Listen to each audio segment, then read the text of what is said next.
Ako si Ran Marumori, 15 years old. Alam ng lahat na isa akong mabait na tao.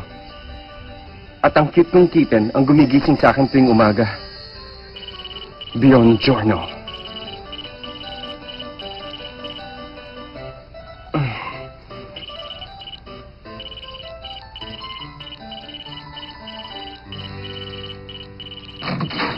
Patahimik mo kaya! Phone mo kaya! Nagdaring yung cellphone mo! Sagutin mo na! Ano ba? Hoy! Kumising ka dyan! Magulo. Hoy! Hindi mo sinasagot ang cellphone mo.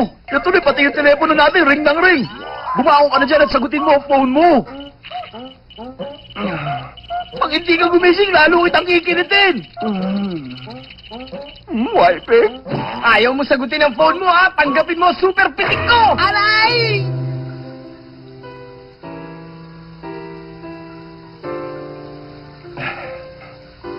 Nitong nakaraan, parang palagi akong walang gana. Siguro dahil hindi pa rin dumarating ang babae na magpapatibok ng puso ko. Saan ka pupunta? Magpapahangin. Pwede mo ba ako ibili ng CD? At saka ng libro para sa akin. Tsaka ng pagkain para sa akin! Hindi. Palagi siyang mukhang kulang sa dugo. Napansin niyo ba yun? Ilang araw na siya matamlay. Sana okay lang siya.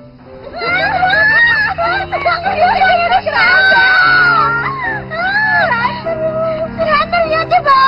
Sirahan mo nga! Clara, sumaba ka mo, Ranmaro! Hindi mo lahat, ha? Niluto ko para lang sa'yo, Ranmaro! Eto, Ranmaro! Maganda lahat ng kantang nandito. Sige na, pakinggan mo! Ranmaro, Manong! Binili ko ito para sa'yo! Ranmaro! Tanggapin mo na ang mga sariwa mabango at gandang katawan namin! Sayo-sayo na kami! Nandito kami at nagtapada para sa'yo! Gagawin namin na lahat para sa'yo, Ranmaro! Heto na kami!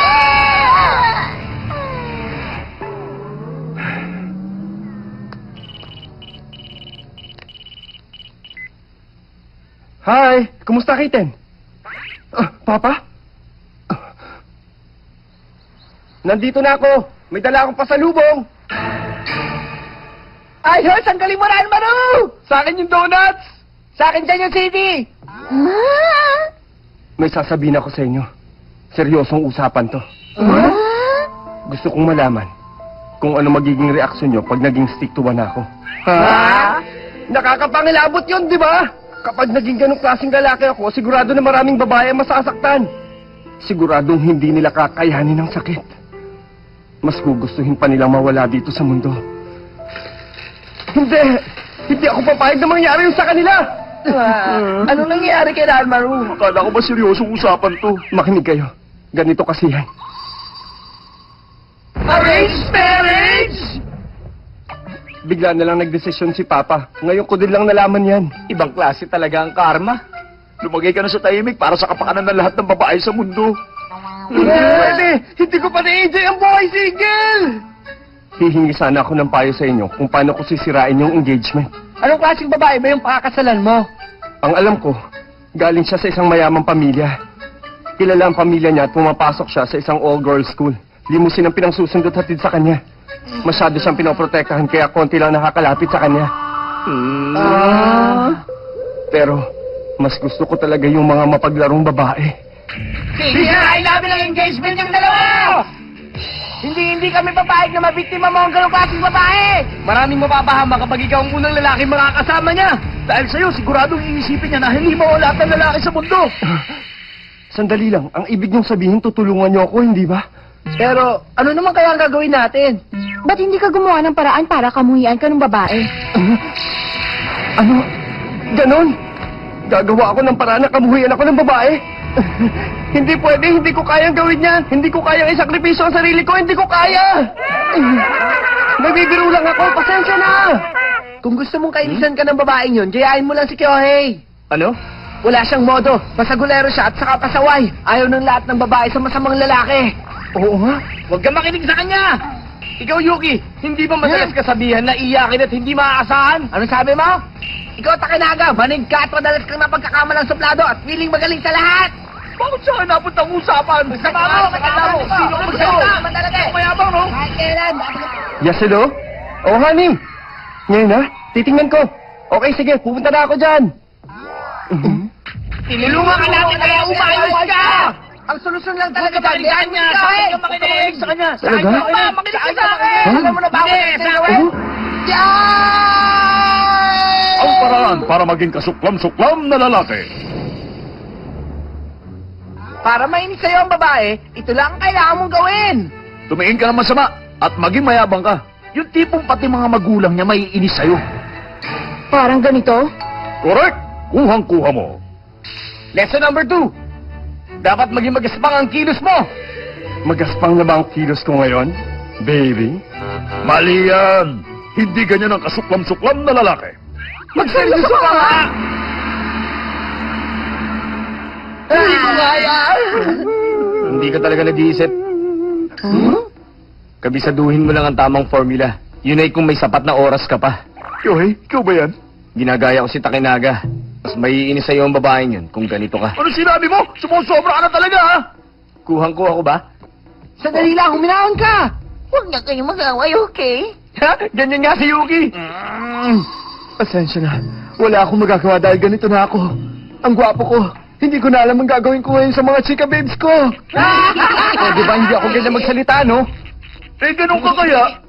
Kung gusto mong kamuhian ka, hindi na mahalaga kung sino ang gagayahin mo.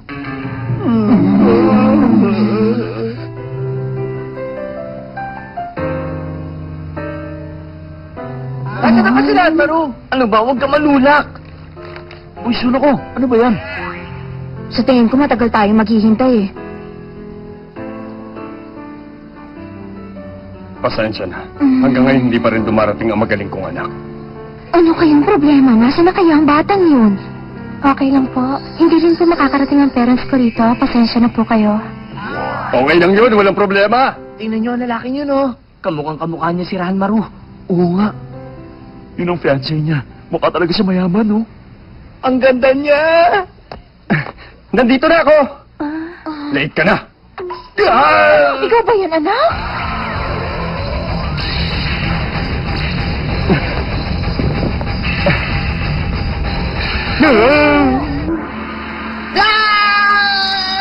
Ang paraan kung paano maging kasuklam-suklam na lalaki. Madaling kainisan ng isang lalaki kung wala siyang manners. At pwede ka ring maliitin kung ganito ka kumilos. Tama! Pero may pagka-weird talaga ang payo mo. Pwede namang walang ganito segment, ah. Pasensya. Ako nga pala si Kikonoy Tamao. Kumusta? Natutuwa ko makilala ka. Ang boring. Nagugutom na ako. Ang galing niya! Nagaya niya si Kyohei! Ano? Ganun ba talaga ugali ko? Umayos ka, Ranmaru. Ano bang klaseng ugali yan, ha? Tumahimik ka. Hindi ganyan ang Ranmaru ko. Mama, huminahon ka. Siguro masama ang gising niya, kaya siya ganyan. Sa tingin ko, mas okay yung magpakatotoo kaysa magkunwari ka na mabait ka at maginoong. Nagpakahirap pa naman ako magbukang hudlong. Tumama ka sa akin. Ano bang ginagawa mo, Ranmaru? Magpaliwanag ka! Ako nga ang dapat nagtatanong yan sa inyo. Bakit kayo nagdesisyon na hindi nagtatanong sa akin? Makinig ka sa akin. Ginawa ko ang kasunduang yun dahil napakabait ni Kikunoy. Tama siya, anak. Ganun lang yun. Pangarap ko na magkaroon ng daughter-in-law na katulad niya. Yun din ang pangarap ko, anak. Gusto kong magkaroon ng anak na babae na pwede kong bihisan at ayusan. Ganon? Dahil lang doon masisira ang buhay ko. Ranmaru, makinig kang mabuti. Madaling baguhin ang isang inosenteng babae. Mapapagawa mo sa kanya ang gusto mo. Pwede kang maging katulad ni Hikaru Genji. Maswerte ang lalaking makakatagpo ng ganong klase ng pag-ibig. Eh di kayo na lang magpakasal sa kanya! May mama na ang papa mo, anak. Oo nga. Huwag mo kaming bibiguin ng papa mo. Kikunoy, ano bang hilig mo? Flower arrangements po. Mahilig din po ako sa traditional arts. Kumukuha rin po ako ngayon ng horseback riding lessons. Wow! Napakaganda naman ang pinagkakaabalahan mo. Bad trip. Hindi successful yung plano ko. Ano nang gagawin ko ngayon? Akin na lang to rice ball na to! Tinira ko talaga yun para mamaya. Iba na lang ang kunin mo. Paano ba yan? Nalawayan ko na, kaya akin na lang to. Rice ball ko yan! Mama! May nakita ko sa labas! Puto mo yata yun! Natatakot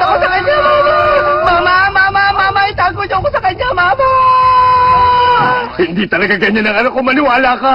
Nakakakita ka pala ng mga multo? Ibig sabihin, sensitive ka pala. Gusto ko ang mga taong ganyan. Hindi na maganda to. Activating. Takinaga mode. Hoy, Huh? hindi maayos ang pagkakahawak mo sa kutsilyo at tinidor. Mabuti na lang ang sinabi mo ang pagkakamali ko. Maraming salamat. Bakit nagkakaganito ang lahat?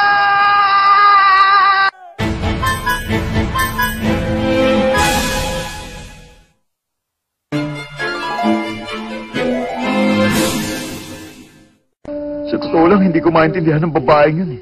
Ginawa ko na ang lahat pero hindi pa rin siya ma-turn off sa akin. Sandali lang.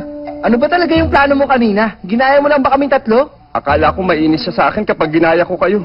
Naisip mo talaga yon? Kahit ginawa mo yun, hindi pa rin siya nairita sa'yo, tama? Oo nga, no. Ang ibig sabihin niyan, mabait talaga siyang babae. Okay yun, di ba? Hindi okay yan. Mas mahirap masayin ng ganong klaseng babae. Sa palagay ko naman, hindi rin siya magpapakasal sa akin. Ano, kumusta ba yung acting ko kanina? Okay ba? Ano ba yun? Split personality lang tawag doon. Tama siya. So, ibig sabihin Yes? kung totoo yung acting ko? Alvaro, nandito siya. Ha? Nasa labas yung fiancé mo. Lumapit na sa apoy ang gamo-gamo. Tatapusin ko na to para wala na akong problema. Teka, anong balak mong gawin? Makikilala niya na ngayon ang evil Ranmaru. Hindi ko na to patatagalin.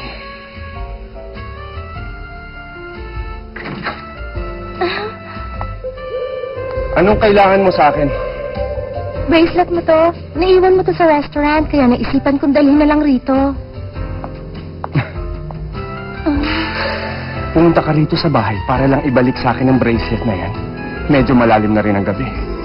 Yun lang ba talaga ang gusto mo?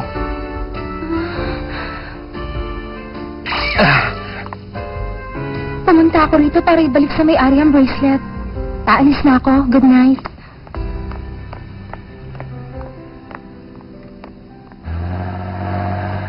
Ano ba naman yan? Anong klaseng reaksyon yun? Huwag kang maingay. Natutulog na ang mga kapitbahay. Nandyan ka pala. Sorry ah. Hi, Ranmaru. Hello, honey. Sabay na lang tayo mag-lunch? Ha? Lunch lang? Huwag ka mag-alala. May kasamang dessert yon. Halika na. Sino yan? Hello. Si Kiko na ito. Pasensya na sa abala. Nandyan ba si Ranmaru? Wala siya eh, pero pauwi na rin yun. Dito ka na sa loob maghintay. Hindi na. Salamat na lang. Babalik na lang ako mamaya.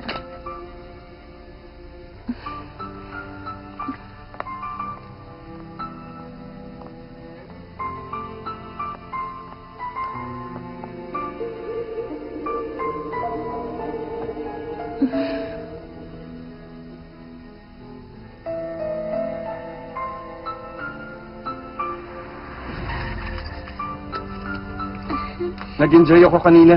Tawagan mo ko ulit, ha? Huwag mo yung kalimutan. Okay, tatawag ako. Kita-kits.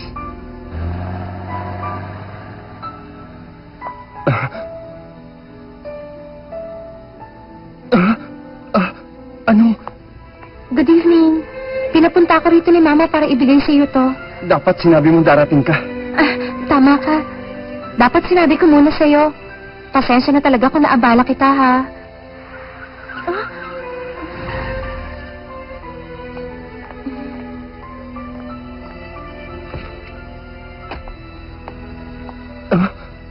Pakisabi sa mama mo, thank you.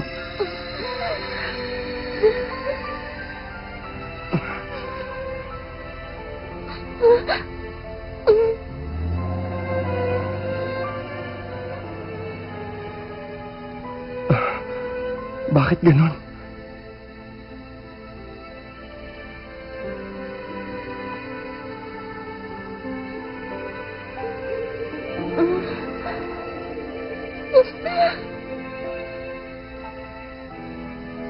Bakit kaya ganun?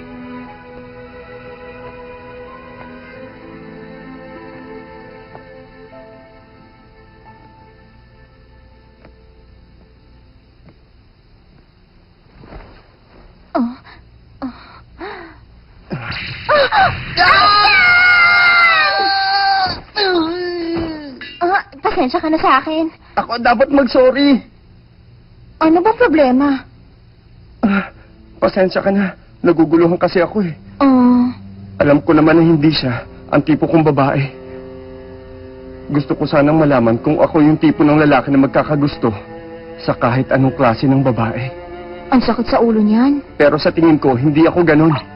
Hindi kasi ako nagkagusto sa'yo! Ayoko rin naman sa'yo, no? Nag-e-enjoy lang naman ako. Gusto ko lang makasama ang iba't ibang mga babae. Mali ba yun?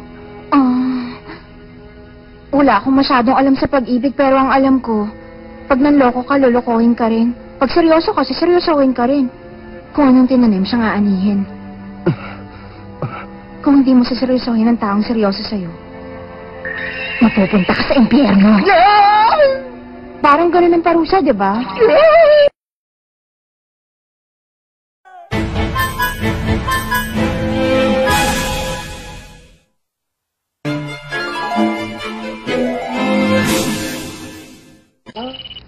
Ha? Teka, ang alam ko hindi kaya mabuhay ni Ranmaro nung walang cellphone ah. Nasaan kaya ngayon si Ranmaro? Pumunta siya dun sa girls' school. Bakit kaya? Sa palagay ko, sasabihin na niya na hindi siya magpapakasal. Okay, tulungan natin si Ranmaro. Tutulungan natin siya?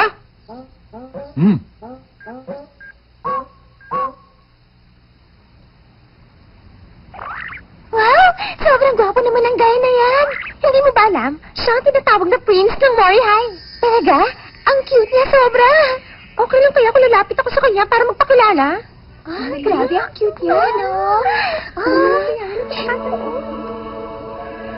Kumusta? Ranmaro, anong ginagawa mo rito? Yayayain sana kitang lumabas eh. Ako na lang siya. Ginagawa mo lang ba yan dahil sa nangyari kagabi? Huwag mo na akong alalahanin. Alam mo, ang totoo, napuwing lang ako kagabi. Alam ko naman na nagulat ka rin sa kasunduan ng parents natin. Kaya hindi mo kailangang pilitin ang sarili mo. Mauuna na ako.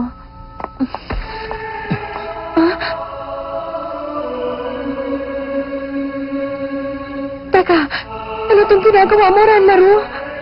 Hindi ko alam kung bakit. Pero kagabi, ang nasa isip ko, ikaw. Ang ibig sabihin kaya nito, nagbago na ang taste ko.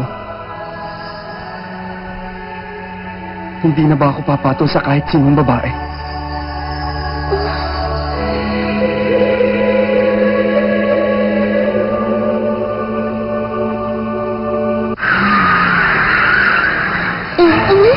Wow, ang sweet niyo naman. Buti naabutan namin ang eksenang to. Sige lang, ituloy niyo lang yung ginagawa niyo. Huwag niyo kaming pansinin. Okay lang yan. Sabi nila, ituloy daw natin.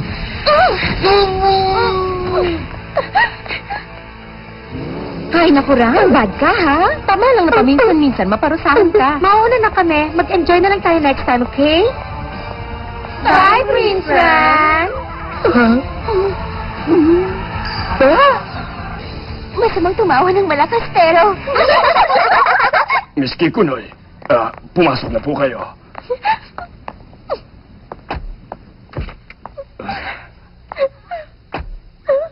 Wala po ako sa posisyon sabihin to. Pero sa tingin ko, kailangan niyo pong lumayo sa lalaking yon. Hindi! Gusto ko ako maging tipo niyang babae. Gusto ko mapansin ako ni Ranmaro. Pero Miss Kikunoy, Ngayon lang nangyari sa akin to. Ngayon lang ako nakakita ng ganun lalaki. Siya lang talaga ang first love ko. Sa palagay ko, binasted na ni Ranmaro ang babaeng yun. Paggaling talaga ng ginawa natin. Oh? Para saan yan? Magluluto ako ng maraming pagkain. Talaga, yay! Magde-testa na naman ang mga alaga ko sa tiyan dito! pero bakit naman? Baka kasi malungkot siya eh. Ha? Malungkot ka ba ngayon, Takinaga? Ako? Hindi naman oh. Nasaan na kaya ngayon si Ranmaro? Papa, sa palagay ko,